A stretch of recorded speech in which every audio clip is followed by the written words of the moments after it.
تو میرا سوال ہے کہ آپ نے جب مارچ شروع کیا تو یہ ناموس رسالت کے نام سے آپ نے شروع کیا تھا۔ ناموس رسالت مارچ شروع تھا اور یہ اس کے لیے آپ نے لوگوں کو اکٹھا کیا اور لوگ آپ کے ساتھ ناموس رسالت کی وجہ سے جو آپ نے ایک ٹیگ لگایا ہوا تھا کہ ہم ناموس رسالت کے لیے نکل رہے ہیں، تو لوگ آپ کے ساتھ اس لیے چلے تھے اور لوگوں نے اسی نام پہ جانیں دی۔ لوگوں نے گولیاں کھائی، شیلنگ سے شہید ہوئے، تیزاب سے شہید ہوئے، دوسری جانب ہمارے پولیس والے شہید ہوئے۔ اگر آپ نے مطالبات آپ نے یہی رکھے ہیں، آپ کا اگر معاہدہ ہے تو مجھے یہ بتائیے کہ جو لوگ شہید ہوئے ہیں ان کا کیا قصور تھا؟ جن لوگوں نے جانیں دی ان کا کیا قصور؟ آپ جب بھی آتے ہیں مطالبات آپ کے کچھ اور ہوتے ہیں، آپ کا جو منشور ہوتا ہے وہ کچھ اور ہوتا ہے، لیکن جب آپ کے معاہدات ہوتے ہیں وہ کچھ اور نکلتے ہیں۔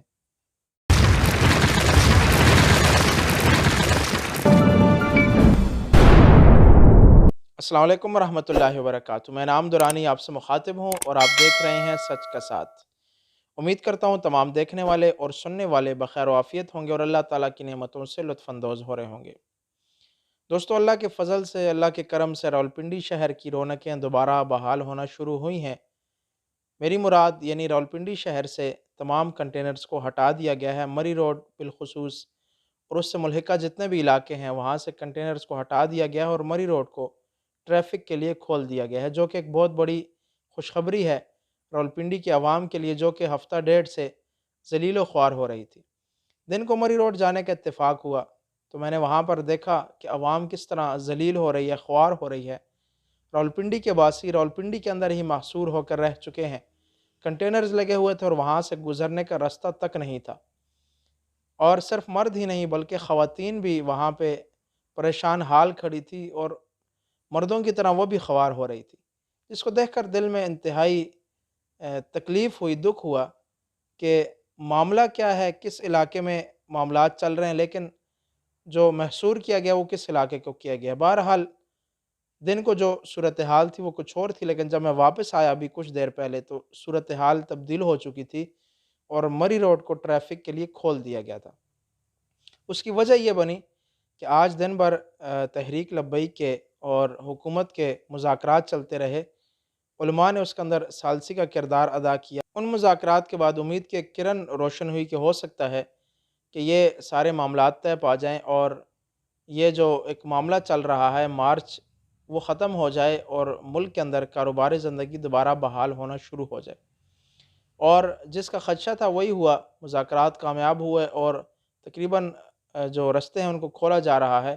لیکن ایک بات میرے دل میں کھٹک رہی ہے اور بہت دیر سے کھٹک رہی ہے کہ جو مذاکرات ہوئے ہیں ان کو چھپایا کیوں جا رہا ہے، ان کو مخفی کیوں رکھا جا رہا ہے۔ مارچ کے جو شورا کی کمیٹی ہے، ان کے علماء کے اور حکومت کے جو مذاکرات ہوئے ہیں، جو مجھ تک خبریں پہنچی ہیں وہ یہ ہیں کہ ان کا سب سے بڑا مطالبہ یہ تھا کہ حافظ سعد حسین رضوی کو رہا کیا جائے اور ان سمیت جتنے بھی ہمارے رہنما جیلوں میں ہیں ان کو رہا کیا جائے، کارکنان کو رہا کیا جائے اور ان کو فورتھ شیڈول سے نکالا جائے، اور جو کالعدم کا ٹیگ ہے اس کو ختم کیا جائے، اور جو ہماری تنظیم ہے اس کو سیاسی تنظیم سمجھا جائے اور اس کو یعنی کالعدم اور متشدد قسم کی تنظیم نہ سمجھا جائے۔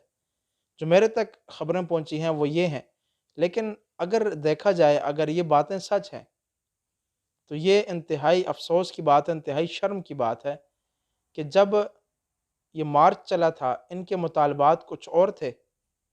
اور جو ابھی معاہدات ہوئے ہیں یہ کچھ اور ہیں، یعنی دونوں باتوں میں تضاد پایا جاتا ہے کہ جو مطالبات تھے وہ یہ تھے کہ فرانس کے سفیر کو ملک سے نکالا جائے، جب تک فرانس کا سفیر ملک سے نہیں نکالا جاتا ہم مارچ ختم نہیں کریں گے۔ اس کے بعد کچھ دنوں کے بعد اس میں کمی آئی کہ فرانس کے سفیر کے حوالے سے پارلیمنٹ میں ووٹنگ کرائی جائے، اور کرتے کرتے ابھی یعنی یہ بات سننے میں آ رہی ہے، کچھ ذرائع یہ بھی بتا رہے ہیں کہ فرانس کے سفیر کا جو معاملہ ہے اس کو دبانے کا کہا گیا ہے، تحریک لبیک سے درخواست کی گئی ہے کہ آپ اس معاملے کو چھوڑ دیں فی الحال، اور انہوں نے ان کی درخواست کو مان لیا ہے، اور اس وقت ان کے 3 رہنما بھی رہا ہو چکے ہیں اور شاید وہ کچھ دیر میں دھرنے میں پہنچ جائیں۔ اب سوال یہ پیدا ہوتا ہے کہ آپ نے ناموس رسالت کے نام پر اگر بالفرض اگر یہ باتیں سچ ہیں جو میں نے آپ کے سامنے کی ہیں، اگر یہ سچ ہیں تو میرا سوال ہے کہ آپ نے جب مارچ شروع کیا تو یہ ناموس رسالت کے نام سے آپ نے شروع کیا تھا۔ ناموس رسالت مارچ شروع تھا، اور یہ اس کے لیے آپ نے لوگوں کو اکٹھا کیا، اور لوگ آپ کے ساتھ ناموس رسالت کی وجہ سے، جو آپ نے ایک ٹیگ لگایا ہوا تھا کہ ہم ناموس رسالت کے لیے کر رہے ہیں، تو لوگ آپ کے ساتھ اس لیے چلے تھے، اور لوگوں نے اسی نام پہ جانیں دی۔ لوگوں نے گولیاں کھائی، شیلنگ سے شہید ہوئے، تیزاب سے شہید ہوئے، دوسری جانب ہمارے پولیس والے شہید ہوئے۔ اگر آپ نے مطالبات آپ نے یہی رکھے ہیں، آپ کا اگر معاہدہ انہی باتوں پہ ہوا کہ حافظ سعد رضوی کو رہا کیا جائے، ہمارے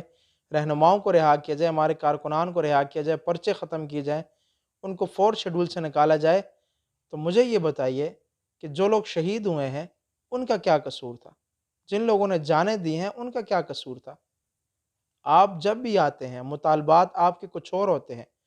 آپ کا جو منشور ہوتا ہے وہ کچھ اور ہوتا ہے، لیکن جب آپ کے معاہدات ہوتے ہیں وہ کچھ اور نکلتے ہیں۔ تو بتایا جائے اس قوم کا کیا قصور ہے، ان نوجوانوں کا کیا قصور ہے جنہوں نے جانیں دی ہیں۔ اللہ کرے یہ جو خبریں مجھ تک پہنچی ہیں یہ جھوٹ ہوں، لیکن اگر یہ سچ ہیں تو یہ ایک بہت بڑا دبا تحریک لبیک کے ماتھے پر ہمیشہ رہے گا کہ آپ جب چلے تھے آپ نے ناموس رسالت کا نعرہ لگایا تھا، آپ کے پیچھے چلنے والوں نے ناموس رسالت کے نام پر جانیں دی ہیں۔ مجھے بتایا جائے کہ وہ جو شہید ہوئے ہیں ان کا کیا قصور تھا؟ کیا ان کے ماں باپ نہیں تھے؟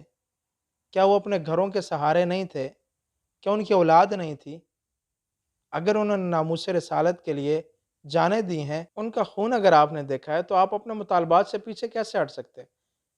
میں اس چیز کے ہرگز خلاف نہیں ہوں کہ آپ نے معاہدہ کیوں کیا، میں خوش ہوں، اور بہت خوشی ہے کہ ہمارا ملک ایک افراتفری کی صورتحال میں جا رہا تھا، حالات خراب ہو رہے تھے، اس چیز سے واپس پیچھے آیا ہے اور پرامن طریقے سے مسئلے کو حل کیا جا رہا ہے۔ لیکن مجھے یہ بتایا جائے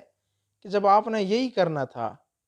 تو آپ نے ناموس رسالت کا نعرہ لگا کر نوجوانوں کو مشتعل کیوں کیا؟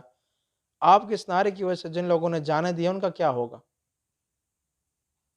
تو یہ مجھ تک خبریں پہنچی تھی، میں نے سوچا آپ کے ساتھ شیئر کر دوں۔ اگر یہ باتیں سچ ہیں،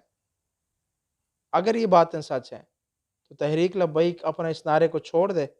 اور ایک سیاسی تنظیم کی طرح کام کرے کہ آپ نعرہ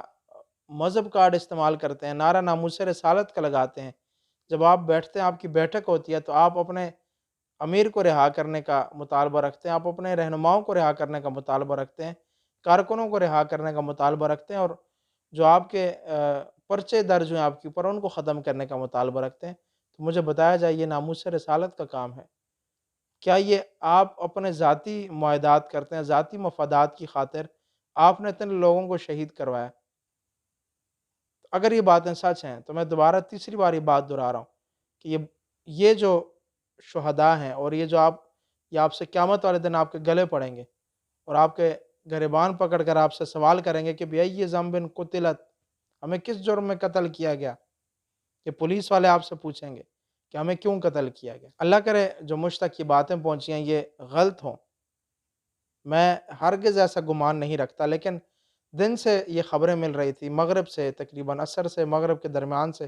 یہ خبریں ملنا شروع ہوئی کہ تحریک لبیک کے جو معاہدات ہیں، جو مطالبات ہیں وہ یہ ہیں۔ تو دل میں بڑی بے چینی تھی کہ نعرہ کیا لگایا جاتا ہے، جب مطالبات کی بات آتی ہے، معاہدات کی بات آتی ہے تو وہاں پہ کچھ اور معاہدے کیے جاتے ہیں۔ اللہ تعالیٰ سے دعا ہے کہ یہ مذاکرات کامیاب ہوں، لیکن افسوس اس بات کا رہے گا کہ اگر یہ مذاکرات اس نام پر ہوئے ہیں تو یہ تحریک لبیک کے ماتھے پر ہمیشہ یہ داغ رہے گا، اور یہ جو شہداء ہیں ان کا خون ہمیشہ ان کے دامنوں کے ساتھ لگا رہے گا۔